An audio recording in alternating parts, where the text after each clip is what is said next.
안녕하세요. 사연을 부탁해입니다. 오늘의 사연을 소개하겠습니다. 어느 날 회사에 출근해서 팀장님에게 상담 요청을 했습니다. 저기 팀장님, 드릴 말씀이 있습니다. 네, 말씀하세요. 갑작스럽게 이런 말씀 드려서 정말 죄송한데요. 제가 이번 달 말까지만 근무를 해야 할 것 같습니다. 네? 그게 무슨 말이에요? 그럼 퇴사를 하겠다는 말이에요? 갑자기 집안에 일이 생겨서 어쩔 수 없이 그만둬야 할 것 같습니다. 라며 제가 어렵게 대답을 했는데요. 제 말이 미처 끝나기도 전에 팀장님이 다시 물었습니다. 도대체 그게 무슨 일인데 그래요? 지숙 씨 이 회사 들어왔을 때 어렵게 들어왔잖아요. 오랜만에 괜찮은 사람이 입사해서 잘 됐다 싶었는데 이렇게 갑자기 퇴사라니요. 팀장님이 쉼없이 질문을 쏟아내는 모습에 미안한 마음이 들어 제가 다시 사과를 드렸어요. 갑작스럽게 말씀드려서 정말 죄송합니다. 제가 인수인계는 최대한 잘하도록 하겠습니다. 지숙 씨, 지금 인수인계가 문제가 아니잖아요. 지숙 씨만큼 일할 사람을 찾기도 어려울 것 같은데 다시 한번 생각해주면 안 될까요? 정말 죄송합니다. 그럼 무슨 일인지 말이나 좀 해줘봐요. 대체 회사를 왜 그만둔다는 겁니까? 팀장님뿐만 아니라 사무실 직원들 시선이 제게 쏠려 있는 모습에 제가 호흡을 가다듬고 대답했습니다. 그게 신우이가 이번에 임신을 했거든요. 근데 산후조리를 해줄 사람이 없어서 제가 그만둬야 할 것 같습니다. 뭐라고요? 신우이 산후조리 때문에 회사를 그만둔다고요? 요즘 세상이 어떤 세상인데 다른 일도 아니고 신우이 산후조리 때문에 회사를 그만둘 수가 있는 겁니까? 팀장님이 어이없다는 표정으로 저를 빤히 바라봤는데요. 사무실 여기저기에서 수근거리는 소리가 들렸습니다. 잠시 후 팀장님과 면담을 마치고 자리에 앉았는데요. 미정 씨가 다가와 제 손을 잡아 끌고 나가더니 놀란 표정으로 물었어요. 지숙 씨, 정말로 신우이 산후조리 해주느라 회사를 그만두는 거야? 맞아. 신우이가 조금 늦게 결혼을 해서 노산이거든. 그래서 내가 해줘야 할 것 같더라고. 그럼 지숙 씨한테 직접 해달라고 말한 거야? 그런 건 아닌데 그냥 그래야 할 것 같아서 내가 해준다고 했어. 요즘 세상에 그 정도면 완전 신우이 갑질 그런 거 아니야? 어쩜 그럴 수가 있어? 딱 보니 지숙 씨가 워낙 착하니까 시댁 가족들이 지숙 씨한테 시킨 거네. 안 봐도 그냥 딱 각이 나오네. 라며 미정 씨가 혀를 내두르는 모습에 제가 손사래를 치며 대답했어요. 그런 거 아니야. 그때도 말했지만 시댁 가족이라고 해봐야 시누이밖에 없는데 누가 시집살이를 시키겠어. 아니긴 뭐가 아냐. 시어머니 시집살이보다 시누이 시집살이가 더 매섭다고 하더니만 진짜 장난 아니다. 미정씨, 이따가 점심 먹으면서 내가 자세히 말해줄 테니까 괜히 이상한 상상하고 그러지 마. 근데 확실한 건 나한테 산후조리 하라고 시킨 사람 없었어. 그냥 내가 자발적으로 하겠다고 한 거지. 지숙씨가 회사를 얼마나 즐겁게 다니고 있는지 내가 잘 아는데 그게 말이 되는 소리야? 라는 미정씨의 말에 만감이 교차했다고 해야 할까요? 잠시 우리 가족 이야기를 하자면 남편과 저는 회사에서 만나서 결혼을 했습니다. 처음 회사에서 남편을 봤을 때는 분위기가 어딘지 모르게 약간은 어두워 보였는데요. 거기다 말수도 적어서 더욱 그랬던 것 같았습니다. 오죽하면 회사 내에서 별명이 어둠의 사자로 불렸을 정도였으니까요. 그랬기에 대부분의 여직원들은 남편을 피하기 일쑤였습니다. 어느 날은 여직원들이 남편 뒷담화하는 얘기를 우연히 들은 적이 있었는데요. 김 과장 말이야. 얼굴을 보면 세상의 모든 어둠을 다 담고 있는 것 같지 않냐? 난 김 과장이 웃는 걸 본 적이 거의 없는 것 같아. 너무 그러지 마. 내가 듣자 하니 대단하긴 하시던데. 부모님이 일찍 돌아가시는 바람에 혼자 동생을 키우면서 악착같이 살았다고 하더라고. 그랬으니 얼마나 힘들었겠어. 난 좀 이해가 되기도 하던데. 진짜? 그럼 엄청 독하겠네. 그러니까 결혼도 못하고 그러고 있지. 딱 보니 결혼하기 그른 것 같네. 요즘 어떤 여자가 그런 사람이랑 결혼을 하겠어. 그때 당시에는 남의 아픔을 그저 가십거리로 삼는 사람들이 정말 꼴불견으로 보였는데요. 왜 그리도 남의 일에 왈가왈부하는 것인지 알 수가 없었으니까요. 하지만 그 이야기를 듣고부터 오히려 남편에게 관심이 가기 시작했습니다. 사실 저도 고등학교 때 부모님이 돌아가신 뒤 고모 집에서 지냈거든요. 물론 고모 가족들이 저를 차별하거나 그런 적은 단 한 번도 없었습니다. 고모는 공부에 어마어마하게 열정적인 사람으로 고종사촌 오빠와 언니를 명문대에 보냈는데요. 제가 고모 집에 들어간 뒤로는 제게도 혹독할 만큼 공부를 시켰습니다. 부모님이 살아계실 때는 공부보다는 제가 하고 싶은 걸 하라고 했기에 공부에 크게 힘쓰지 않고 살았지만 고모는 그 부분을 절대 용납하지 않았습니다. 한마디로 고모 자식들과 똑같이 제게도 공부를 시켰고 저는 종일 학원을 다니면서 공부를 했어요. 고모는 엄마처럼 따뜻하진 않았지만 그건 고종사촌 오빠와 언니에게도 동일하게 적용됐기에 아무런 불만도 없었습니다. 나중에는 그냥 그게 고모의 성격이구나 하고 살았으니까요. 저 수능 시험에서 성적이 좋지 않아서 그냥 성적에 맞는 대학에 가고 싶다고 했지만 고모가 펄쩍펄쩍 뛰면서 재수를 하라고 했고 제가 명문대를 가지 못하면 삼수, 사수까지도 할 수 있겠구나라는 생각에 정말 열심히 공부를 했던 것 같습니다. 결국 고종사촌 언니와 같은 대학에 합격을 하고 나서야 고모는 당신의 임무가 모두 끝난 것 마냥 흡족해 했습니다. 한마디로 고모는 오빠 언니와 저를 단 한 번도 차별하지 않았습니다. 고모부 또한 일관성 있게 저를 대해줬고요. 그런 가족들 덕분에 저는 좋은 대학을 나와서 취업까지 했습니다. 취업을 한 뒤에도 고모 집에서 같이 살았는데요. 그것 또한 언니 오빠들이 그랬기에 저한테도 동일하게 적용됐습니다. 그래서 그랬던 것인지 남편 이야기를 듣고 있자니 왠지 모르게 안쓰러운 마음이 들었다고 해야 할까요? 만약 고모와 고모부 같은 분들이 안 계셨다면 저도 남편처럼 고생을 하면서 살았을 게 뻔했으니까요. 저는 좋은 분들 덕분에 편하게 살았지만 남편은 동생까지 챙기면서 얼마나 고생을 했을까라는 생각 때문에 더욱 마음이 갔던 것 같습니다. 또한 부모님이 돌아가셨을 때의 외로움과 상실감은 그 무엇으로도 표현할 수 없는 것이었으니까요. 그 뒤 저는 남편에게 따뜻하게 대해주려 노력했습니다. 하지만 고모는 항상 제게 같은 말을 하곤 했습니다. 남자는 절대 믿으면 안 된다. 알았지?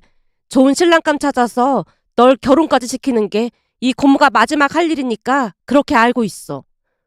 그럼 너무 재미없지 않을까요? 재미가 없긴 뭐가 재미가 없어. 맞선 보고 조건에 맞춰서 결혼해야 하는 거잖아요. 그럼 너무 재미가 없을 것 같아서요. 고모가 남들 하는 만큼 잘해서 결혼시켜 줄 테니까 기다리고 있어.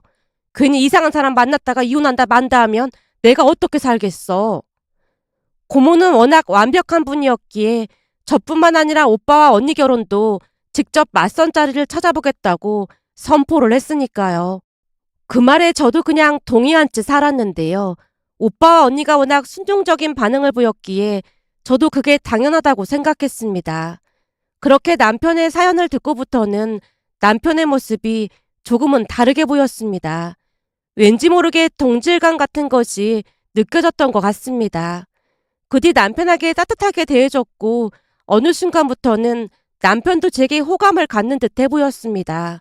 회식 자리에서는 처음으로 웃음을 보여주기도 했으니까요.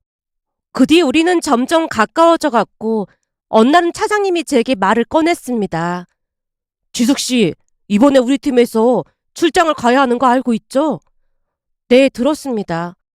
근데 지숙 씨도 알다시피 영업팀 김현수 과장이랑 같이 가야 해서 그런지 직원들이 하나같이 같이 가기 싫다고 하고 있거든. 근데 내가 들어보니까 김 과장이 지숙 씨한테는 말도 잘하고 그런다고 하더라고. 그래서 말인데 지숙 씨가 김 과장이랑 같이 다녀오는 건 어떨까 싶은데. 차장님이 어찌나 눈치를 살피며 말을 하던지 한눈에 보더라도 직원들이 다들 남편과 같이 가기 싫다고 했던 게 분명해 보였습니다. 결국 제가 알았다고 대답을 하자 차장님이 뛸 듯이 기뻐했고 우리는 얼떨결에 같이 출장을 가게 되었습니다. 평소에도 워낙 출장이 많은 회사였다 보니 나쁠 것도 없었는데요. 그때는 특히나 해외 출장이었기에 고모에게 말을 했어요. 고모, 나 또 출장 가야 할 것 같아요. 또? 이번에는 어디로 가는데? 이번에는 해외 출장이에요. 뭐? 그럼 며칠이나 있다 오는 거야? 한 일주일 정도 있다 올 것 같아요. 아니, 니네 회사는 남직원도 많으면서 왜 여직원을 출장을 보낸다니? 고모가 불만 가득한 목소리로 짜증스레 말했습니다. 고모, 요즘 세상에 남자 여자가 어딨어요. 일을 하려면 똑같이 해야 하는 게 맞는 거죠. 평소 고모는 엄청 합리적인 줄 알았는데 실망이에요. 아니, 말이 그렇다는 거지. 그 먼 곳까지 가서 혹시 무슨 일이라도 있으면 안 되는 거잖니. 혼자 가는 건 아니라 걱정 안 해도 돼요. 라며 제가 고모를 안심시켰는데요. 순간 고모가 불안한 눈빛으로 제게 물었어요. 지수가 기분 나쁘게 생각하지 말고 고모 말 좀 들어봐봐. 고모가 같이 가면 그건 안 되겠지? 절대 방해는 안 하고 그냥 옆방 얻어서 있으면 되잖아. 고모, 제발 좀. 회사에서 알면 저 이상한 사람으로 본다니까요. 제가 화들짝 놀라서 고모를 말리고 있자 가족들도 다들 고모를 말렸습니다. 하지만 기분이 나쁘지는 않았는데요. 고모가 그만큼 저를 걱정하고 있다는 증거였으니까요. 그렇게 우리는 같이 출장을 다녀왔고 일을 하는 내내 저를 많이 배려하는 남편의 모습에 큰 감동을 받았습니다. 그리고 얼마 뒤 우리는 연인 사이가 되었습니다. 한동안은 회사에서 사귀는 사실을 숨긴 채 지냈고 1년쯤이 지나고 난 뒤 결혼 이야기가 나오면서 직원들도 서서히 알게 됐는데요. 다들 큰 충격을 받은 표정이었습니다. 하지만 눈치만 볼 뿐 다들 말을 아끼는 모습이었어요. 남편과 결혼을 한다고 하자 고모가 제일 먼저 뒷목을 잡았습니다. 뭐? 나이 차이가 6살이나 난 남자랑 결혼을 한다고? 거기다 부모님이 일찍 돌아가셔서 여동생만 있고? 네가 뭐가 아쉬워서 그래. 고모, 그건 나도 마찬가지잖아요. 너한테는 우리가 있잖아. 근데 뭐가 마찬가지라는 거야? 거기다 여동생이 너보다 나이도 많다며. 그런 남자랑 결혼하면 그냥 고생길이 열리는 거야. 그러니까 다시 생각해보자. 고모, 한 번만 만나보고 말씀해주세요. 만나보면 고모랑 고모부 마음에도 들 거예요. 라는 제 말에 두 분이 억지로 남편을 만났는데요. 남편과 대화를 나눠보더니 마음에 들었던 모양으로 남편이 돌아간 뒤 고모가 말을 꺼냈습니다. 그래도 생각보다 바르게 잘 자란 것 같아서 안심이 되긴 하네. 그죠? 제가 뭘 했어요. 고모 맘에 들 거라고 했잖아요. 왠지 고모랑 성격이 조금 비슷한 것 같지 않아요? 조금 차가운 것 같으면서도 마음은 따뜻한 그런 사람이에요. 뭐 그런 것 같기도 하고. 라며 고모가 쑥스러운 표정을 지었습니다. 결혼을 준비하면서 많이 놀랐는데요. 남편이 꽤 많은 돈을 모아놨었거든요.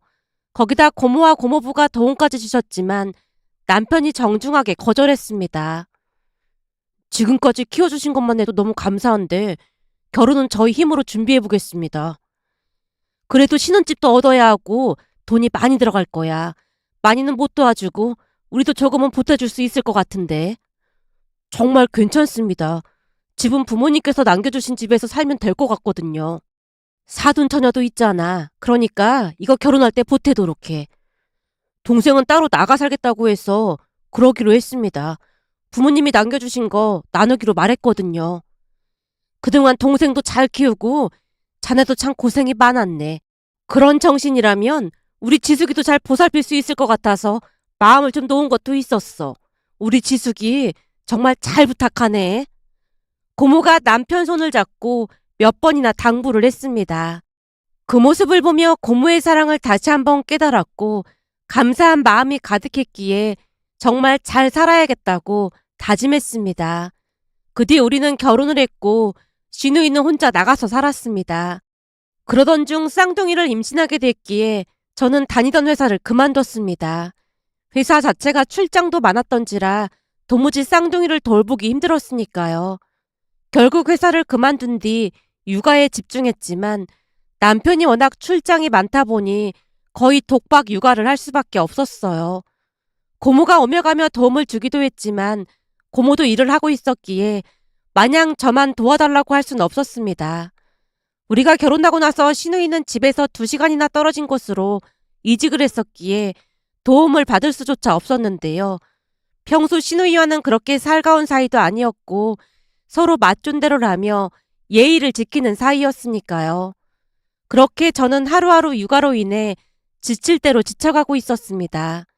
그러던 어느 날은 그날도 역시 남편이 출장을 가서 홀로 고군분투하고 있었는데요.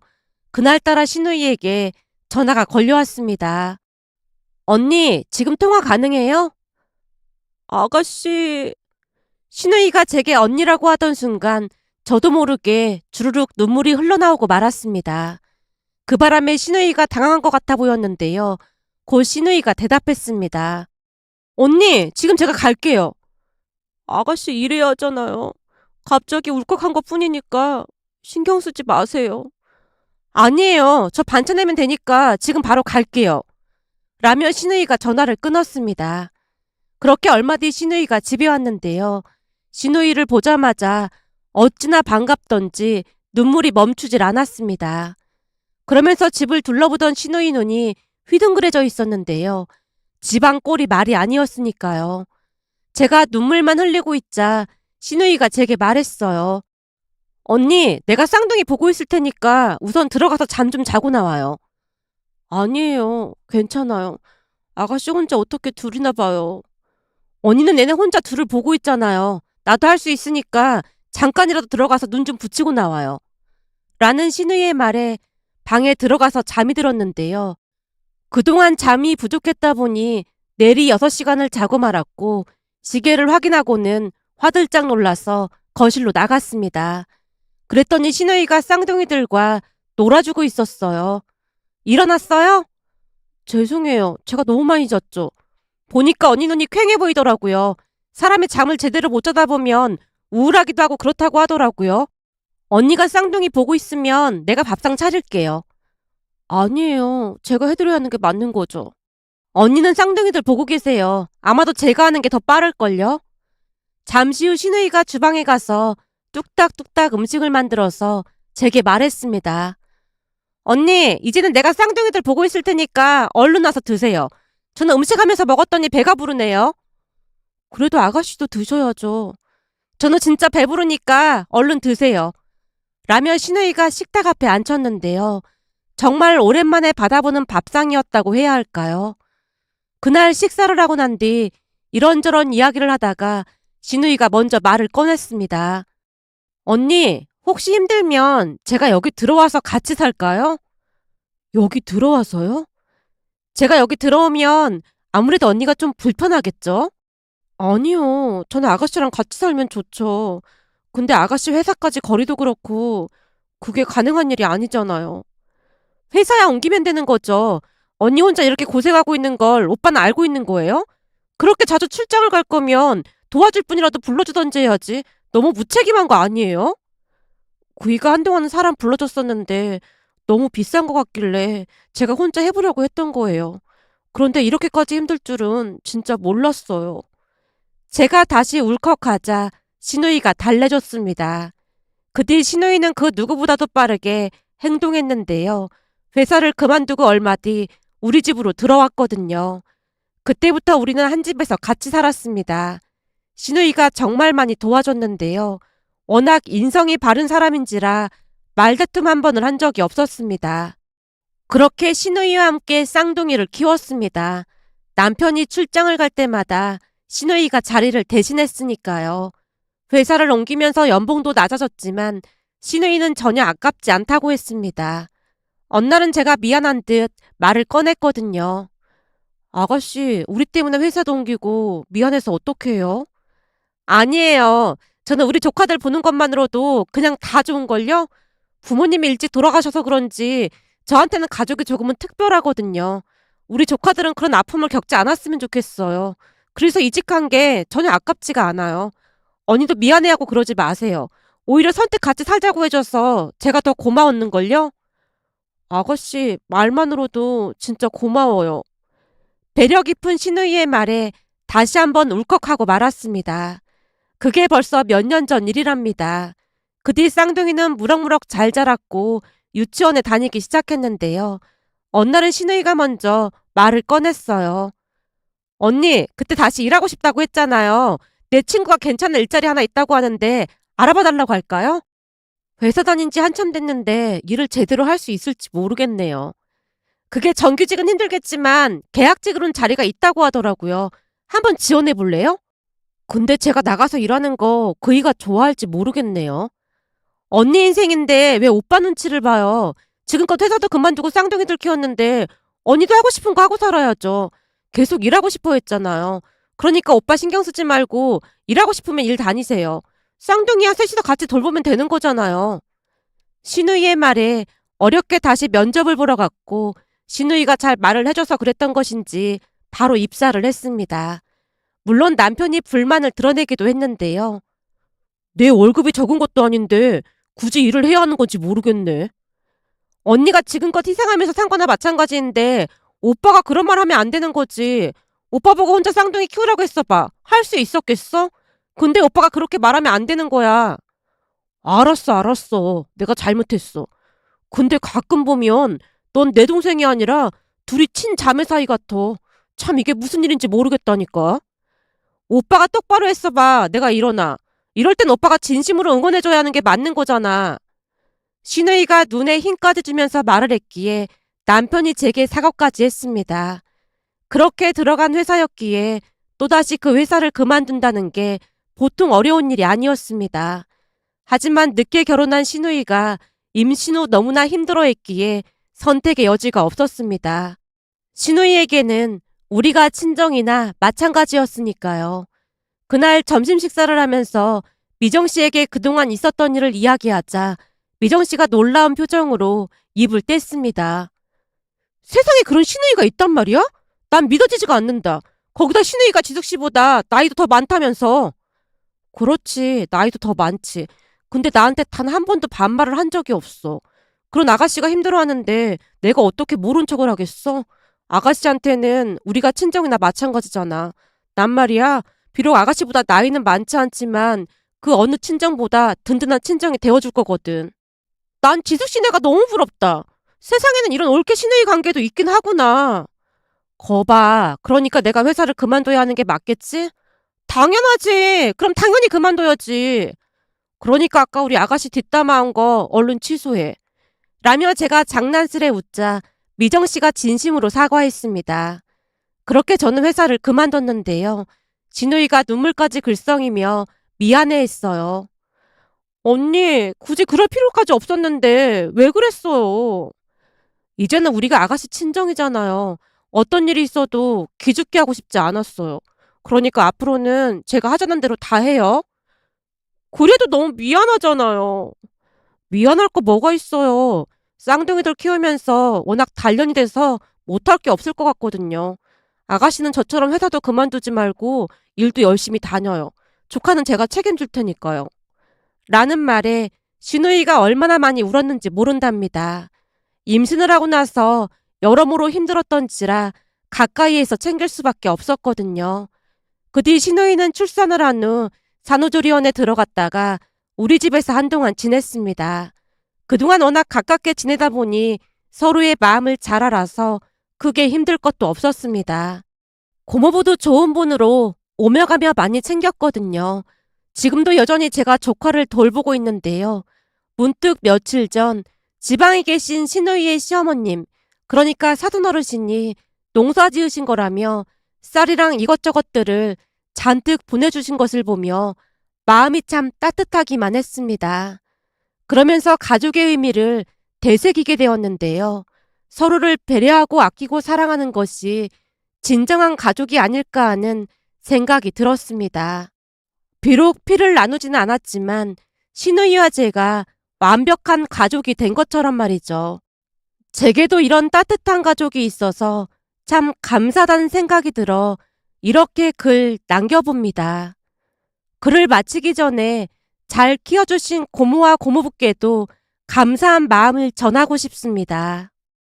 오늘의 사연은 여기까지였습니다. 즐겁게 보셨다면 구독, 좋아요 부탁드립니다. 고맙습니다.